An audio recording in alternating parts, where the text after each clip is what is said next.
तुम्ही दुसऱ्या माणसाला जी काही भेट देता ना, ती सर्वोत्कृष्ट भेट जर काय असेल तर तुम्ही काय केलं पाहिजे? त्यांचा विचार केला पाहिजे,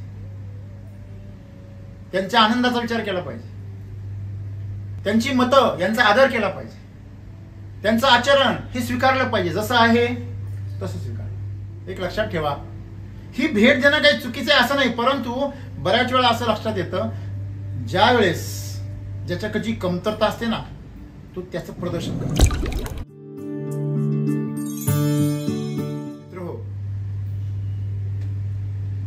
मनुष्य ज्या गोष्टीला भेट असं म्हणतो ते खरं तर त्याच्या जीवन जगण्याचं रहस्य आहे. आम्ही जर थोडस मन मोठं करून जर या सृष्टीकडे जर बघितलं तर या सृष्टीमध्ये प्रत्येक जीव, प्रत्येक वनस्पती आणि प्रत्येक घटक काहीतरी भेट देतोय. तुम्ही एक दाणा जर पेरला, ही धरती तुम्हाला शेकडो दाणे पिकून देईल. तुम्ही एखाद्या झाडाला जर खत पाणी घातलं तर तुम्हाला शेकडो हजारो फुलं आणि फळं देते. कुठल्या झाडाने स्वतःचं फळ कधी खाल्लंय का? कुठल्या गायीने कधी स्वतःचं दूध पिलंय का? मित्रहो, ही सृष्टी जी आहे सतत या प्रकृतीला, जीवसृष्टीला भेट देत असते, पण त्याचा हिशोब कुणी ठेवत नाही. मनुष्य हा एकमेव असा जीव आहे, तो प्रत्येक गोष्टीचा हिशोब ठेवतो. त्याच्या हिशोब ठेवण्यामध्येच त्याचं दुःख लपलेलं आहे. त्या हिशोबामुळे तो दुःखी आहे. ज्याला हिशोब कळत नाही तो सुखी आहे. पूर्वीच्या काळी लोक कुणी काही मागितलं तर मोजमाप करायला भांडे नसायचे, मासे मूठ भरून द्यायचे, ओंजळ भरून द्यायचे. आता ग्रॅम मध्ये, किलो मध्ये मोजून देतात. मोजून दिल्याचा फायदा असा आहे की परत किती घ्यायचं याचा पण अभ्यास ठेवता येतो. तर मित्रहो, भेट स्वरूपामध्ये आम्ही आज जर विचार केला तर सर्वात जास्त जर प्रेम करतो आम्ही असं म्हणणारी जी काही माणसं आहे, अगदी एकमेकासाठी जीव द्यायला तयार असणारी जी माणसं आहे, जोडी आहे, ते सुद्धा एकमेकामध्ये नाराजगी व्यक्त करतात जेव्हा भेट मिळत नाही. भेट वस्तू जेव्हा मिळत नाही, मनासारखी गिफ्ट मिळत नाही, त्यावेळेस ती माणसं नाराज होतात. मुळात त्यांची जी दोस्ती आहे ना, ती त्या भेटीमुळे झालेली असते. जी भेट त्यांच्याकडनं मिळत असते एकमेकांकडे, म्हणजे एकमेकांकडनं काहीतरी मिळण्याची जी अपेक्षा आहे ती सर्व नात्यांचा आधार आहे. आणि हा जी अपेक्षेतून निर्माण झालेलं जे नातं आहे, ती अपेक्षा भंग झाल्यावर तुटतं. नाहीतर कुठल्याही नात्यामध्ये ब्रेकअप पॅचअपचा काही संबंधच नाही. व्यवहार थोडी आहे की आता जुळला ना आता तुटला.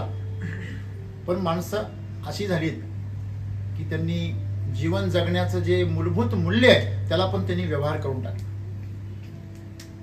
जसं मी नेहमी म्हणत असतो की मोर थुळतीन असतो, त्याची पिसं सांडतात लोक एवढे हुशार की त्याचाही बाजार मांडतात.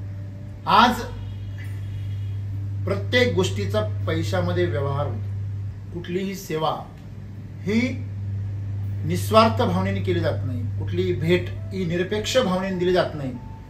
जर मी त्याच्या लग्नामध्ये गिफ्ट दिला असेल तर माझ्या लग्नात त्यांनी गिफ्ट आणलं पाहिजे. जर मी त्याच्या वास्तुशांतीला जर एखादी वस्तू नेली असेल फर्निचरची, त्यांनी पण मला आणलं पाहिजे. बरं, एवढंच नाही नुसतं, जर मी 5,000ची वस्तू नेली असेल, त्यांनी जर चुकून 4,000ची वस्तू आणली असेल तर 1,000 रुपयाचा घाटा दिसतो.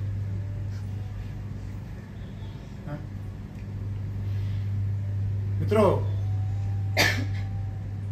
जीवनामध्ये, सांसारिक जीवनामध्ये सर्वात जवळचं नातं रक्ताचं सोडून हे पती पत्नीचं असतं, मित्र मैत्रिणींचं असतं, मित्र मित्रांचं पण असतं. हे नाते सुद्धा आज व्यवहारामध्ये काय झालेले आहेत, परिवर्तित झाले.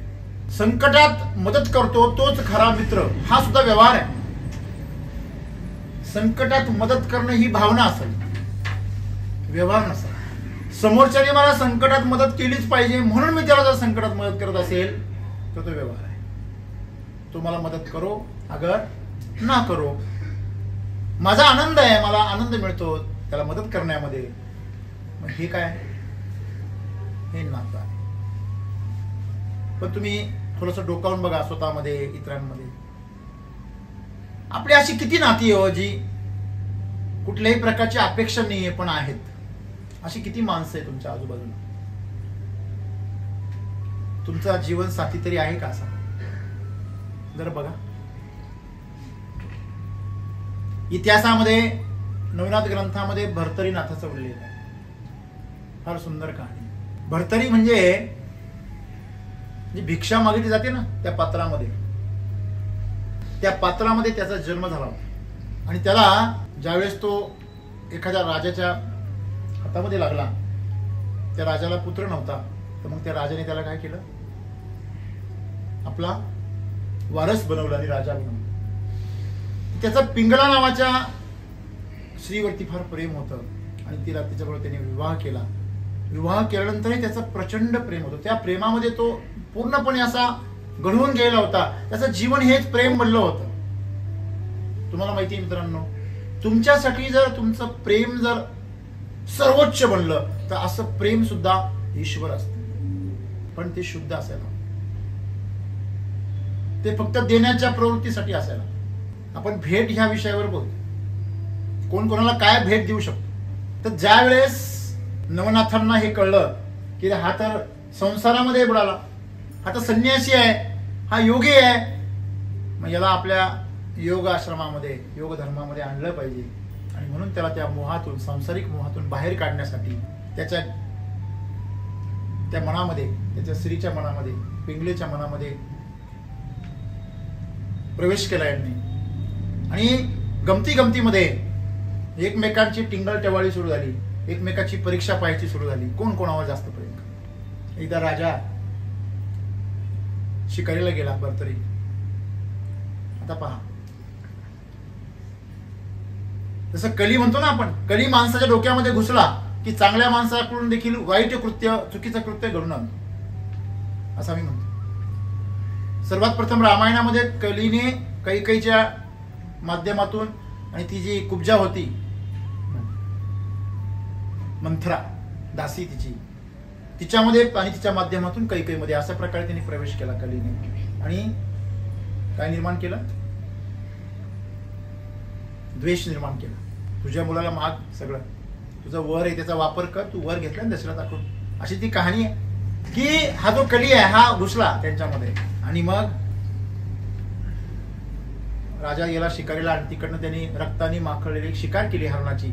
त्याच्या रक्ताने सगळे कपडे वगैरे असे भरवले आणि राजाचा जो पोशाख होता रक्ताने माखलेला हा पाठवून दिला राणीकडे. परीक्षा पाहिजे होती ना प्रेमाची.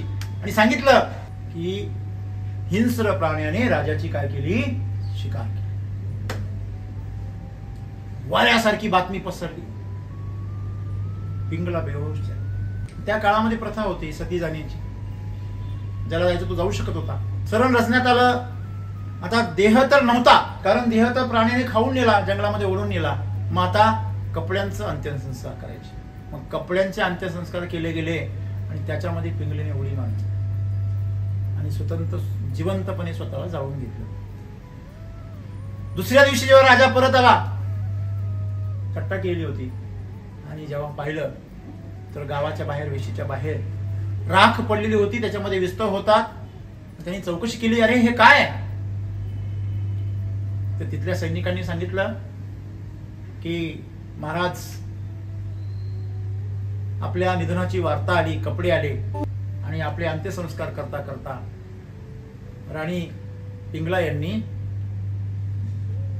दहन करून घेतलं, स्वतःच सती गेले. धाडकन कोसळला खाली आणि त्या राखेजवळ गेला. चाचपडलं, दागिने सापडले. तिथंच पिंगला पिंगला पिंगला तिथंच. असं म्हणतात 12 वर्ष तो तिथेच होता. किती वर्ष? 12 वर्ष. एक तप तो त्या ठिकाणावरून उठला नाही, पिंगलेचा ध्यान करत होता. आणि मग गुरु आले नाथांचे आणि मग त्याला घेऊन गेले. आता तुझी तपश्चर्या झाली 12 वर्षाची, आता शाबरी विद्या घे आणि तुझ्या पंथाला लाग. मित्रांनो, ह्या कथेमध्ये पिंगलेचं खरं प्रेम होतं. तिने आपलं स्वतःचं जीवन समर्पित करून. ते योग्य की अयोग्य हा मुद्दाच नाही. आजच्या काळामध्ये लगेच असं जर झालं तर लगेच वाद सुरू होईल. हा, पण तिची आत्महत्या आहे, ती बरोबर आहे का? नाही, काही जण म्हणते ती हत्या आहे. भरतरीने मजाक मध्ये आपल्या पत्नीची काय केली? हत्या केली. म्हणजे सांगण्याचं तात्पर्य असं आहे, आजचा समाज जो आहे तो बुद्धिवादी झालेला आहे आणि प्रत्येक गोष्टीमध्ये तो हिशोब बघतो, व्यवहार बघतो. म्हणून ह्या कथा त्याला पचली नाही पडणार. ती खरी आहे की काल्पनिक आहे हा मुद्दा नंतरचा आहे. आमची तर बुद्धी एवढी तीक्ष्ण झाली की आम्ही रामायण आणि महाभारताला सुद्धा काल्पनिक म्हणतो, त्याचे पण पुरावे शोधतो. हल्ली तर माणसं नक्की तुम्हीच माझे आईबाप आहे याचा पण शोध घेतात पोरं. इथपर्यंत आमची मजल गेली. अरे मग तू याचा शोध का नाही घेत? तू कुठून आलास, कुठं जाणार आहे ह्याचा पण शोध घे ना. तिला पण बुद्धी खर्च कर तुझी. तू जन्मापूर्वी कुठून आला होतास? जे गुन्हे समाजाच्या कायद्याच्या लक्षामध्ये येतात, निदर्शनास येतात, त्याला शिक्षा केली जाते. पण जे गुन्हे या सगळ्यांच्या पलीकडे राहतात त्याला शिक्षा कोण करतो? त्याला शिक्षा तो करतो, प्रकृती करते. आणि म्हणून आपण जेव्हा आज सद्गुरू आम्हाला सांगताय आपल्याला की तुम्ही दुसऱ्या माणसाला जी काही भेट देता ना, ती सर्वोत्कृष्ट भेट जर काय असेल तर तुम्ही काय केलं पाहिजे? त्यांचा विचार केला पाहिजे, त्यांच्या आनंदाचा विचार केला पाहिजे, त्यांची मतं यांचा आदर केला पाहिजे, त्यांचं आचरण हे स्वीकारलं पाहिजे. जसं आहे तसं स्वीकार. आम्ही तर नियम घालतो, आपल्याला असंच आवडतं भाऊ. हल्ली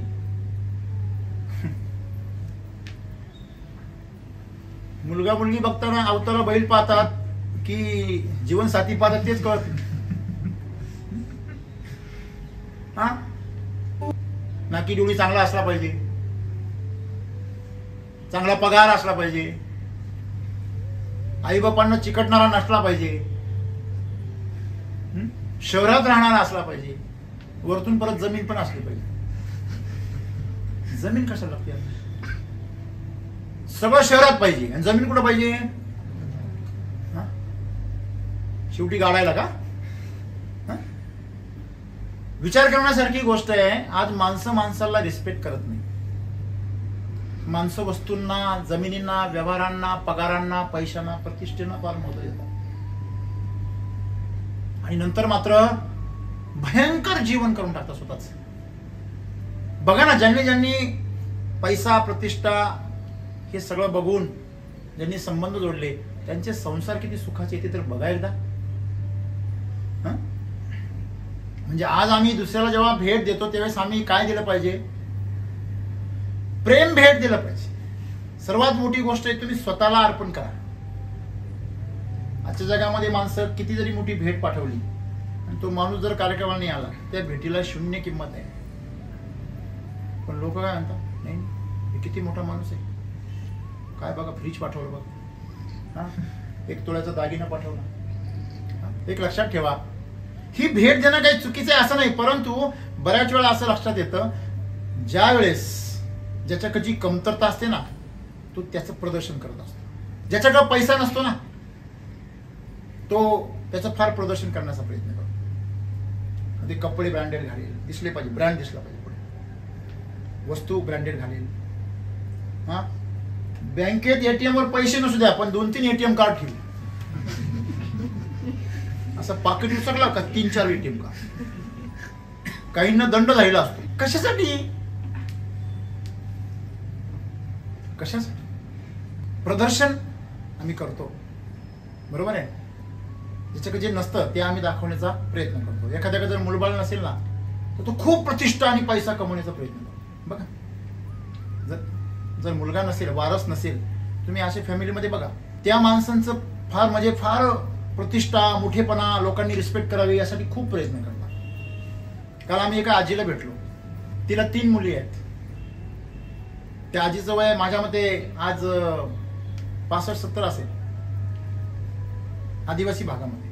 आजीला म्हटलं, अजय, तिच्याकडनं आम्ही काळा भात विकत घेतला आणि बघा आमची ओळख नाही, पाळख नाही, पण तरी पण आम्हाला डायरेक्ट आमच्या बरोबर म्हणजे जसं काय आमची जुनी ओळख आहे अशा प्रकारे संभाषण चालू झालं. भोळी माणसं. तिला म्हटलं, तुला म्हणजे ते गप्पा मारत होत्या तेव्हा समजलं की तिला मूलबाळ नाहीये, म्हणजे मुलगा नाहीये, मुली आहेत, 3 मुली आहेत आणि त्या 3 मुलींचा संसार आहे. म्हटलं तर आजी आमच्याकडे पैसे नाही, कसे द्यायचे तुला? बघा, ती म्हणे भाऊ, तिची नात होती तिच्या बरोबर आलेली, ती म्हणे एटीएम, ती नात म्हणे सर पेटीएम वर जमेल? आदिवासी भागामध्ये सुद्धा बघा तिथे पेटीएमची सुविधा. मग माझी दुसरी नात राहते म्हणे या गावामध्ये, तिचं नवऱ्याचं दुकान आहे छोटस, त्याच्याकडे पेटीएम आहे. मग तिथून वजन करायला तिकडं पेटीएम केलं, सगळं केलं. मग समजलं तिला मुलगा नाहीये. मग तिला विचारलं, म्हटलं अजय तुला कसं वाटतं, मुलगा नाहीये तर तू सुखी आहे का नाही, खरं सांग. ती म्हणे हो बाबा तू म्हणतो ते खरं आहे, मी फार सुखी आहे खरंच. म्हणजे कालच मी आजारी पडले होते, सिरियस झाले होते, माझ्या 4 नाती गोळा झाल्या, 2 मुली गोळा झाल्या, मला गाडी केली, राजूरला नेलं, दवाखान्यातून आणलं. बघ आता मी म्हटलं सलाईन लावलेलं होतं ना हाताला, ते विचारलं होतं मी तिला. म्हटलं तुला माहिती आहे का, तुला मुलगा नाहीये, मुलगा नाहीये, फक्त मुली आहे, तर तू सुखी आहे. मुलगा असता तर तू आज एवढी सुखी नसती, तुझ्या चेहऱ्यावर तेज नसतं. म्हटलं एवढं चेहऱ्यावर प्रचंड तेज, गोरी गोमटी मस्त अशी. मग तिला मी त्याचं रहस्य सांगितलं. मुलगा जर असता तर त्याला माहिती आहे ही प्रॉपर्टी कोणाची आहे, माझी आहे.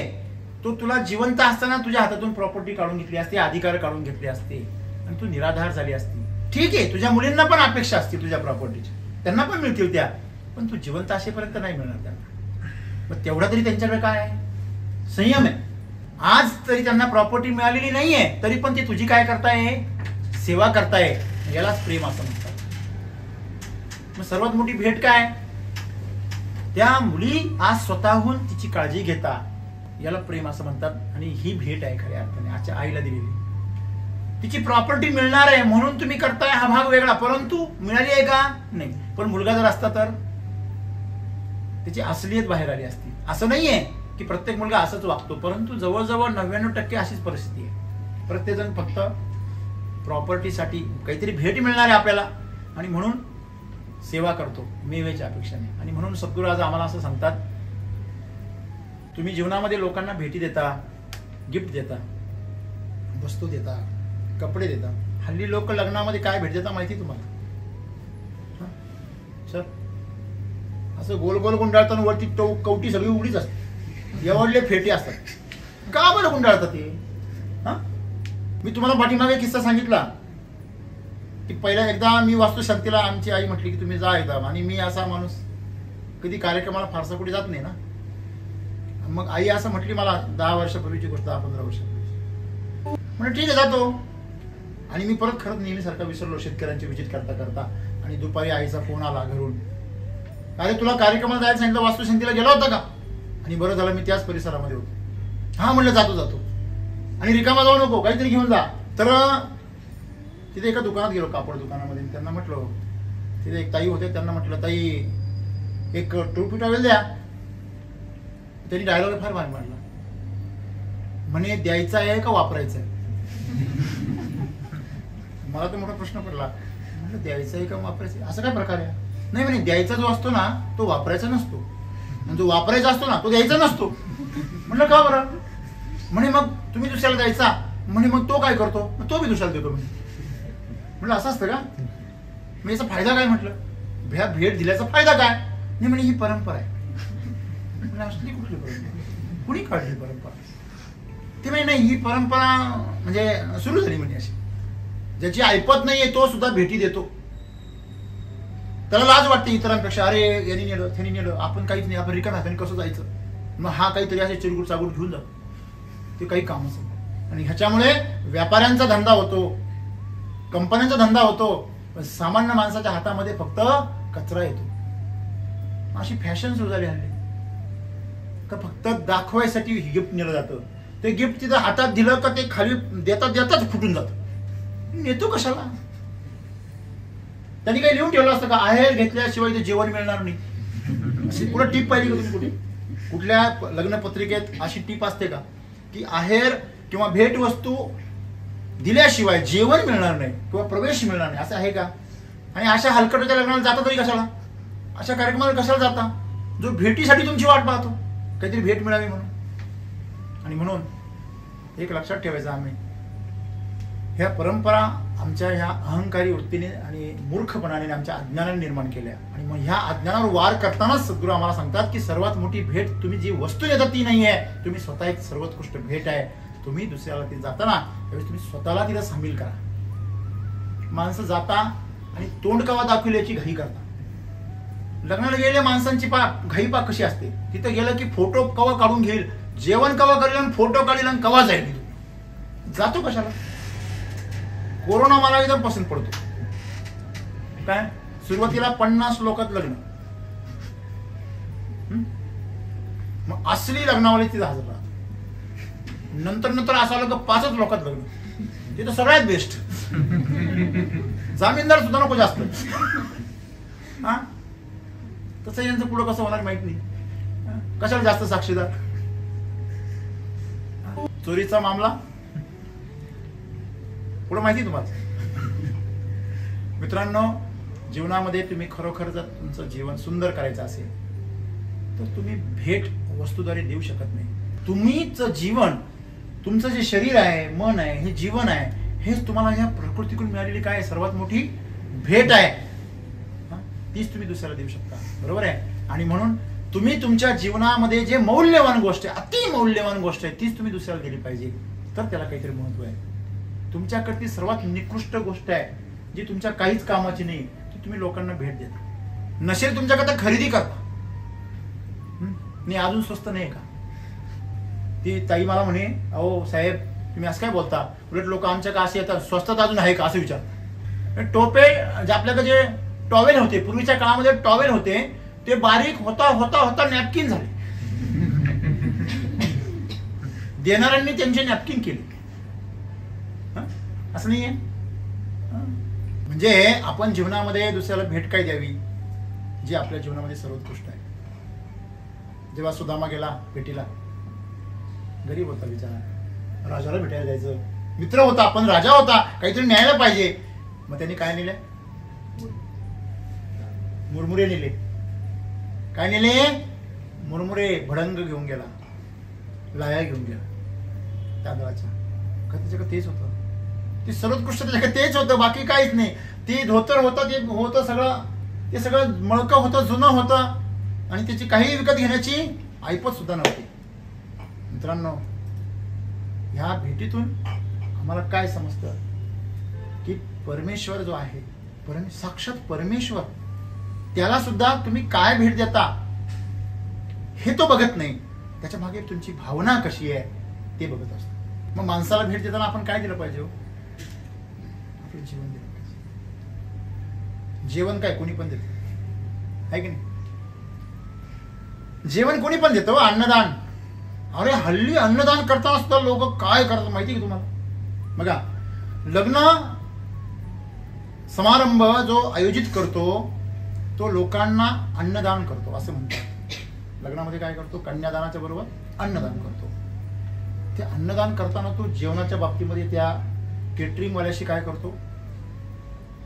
डील करतो का मला कमीत कमी बजेटमध्ये बसलं पाहिजे. तू कमी लोकांना जीव घाल ना, एवढा पसारा करतोच कशाला? काय वाटतं तुम्हाला? तुम्ही 5 लोकांमध्ये 50 लोकांमध्ये लग्न केलं आणि 500 लोकांमध्ये केलं, 5000 लोकांमध्ये केलं, त्यांचे जे लग्न करणारे जे जोडपं आहे त्यांच्या आयुष्यावर काय परिणाम होणार? 5000 लोकांनी आशीर्वाद दिले का यांच्या जीवनात संकटच येणार नाही, यांचा घटस्फोट कधीच होणार नाही याची गॅरंटी आहे. मी तर म्हणतो, जेवढं मी ऐकलेलं असं आहे, जेवढा जास्त लग्नामध्ये खर्च केला जातो त्या जोडप्याचं जे वैवाहिक आयुष्य ते तेवढं शॉर्ट असतं, तेवढं दुःखदायी असतं. जेवढं साधारण अवस्थेमध्ये लग्न होतं तेवढं ते वैवाहिक आयुष्य त्यांचं चांगलं जातं असं एक सर्वे सांगतो. आता तो कशावरून सांगतो मला माहिती नाही, पण आहे. तुला तुमच्या माहितीमध्ये असेल तुम्ही सहज आठवा जरा. ज्यांचा फार गाजावाजा होतो त्यांचं जे वैवाहिक आयुष्य ते असं कमी होतं. का बरं? हे भेट देताना आम्ही काय करतो? कंजूसपणा करतो, जीव गुंतवून देतो. बरोबर आहे? व्यवहार करतो. मित्रांनो, व्यवहारापुरता ठेवला पाहिजे.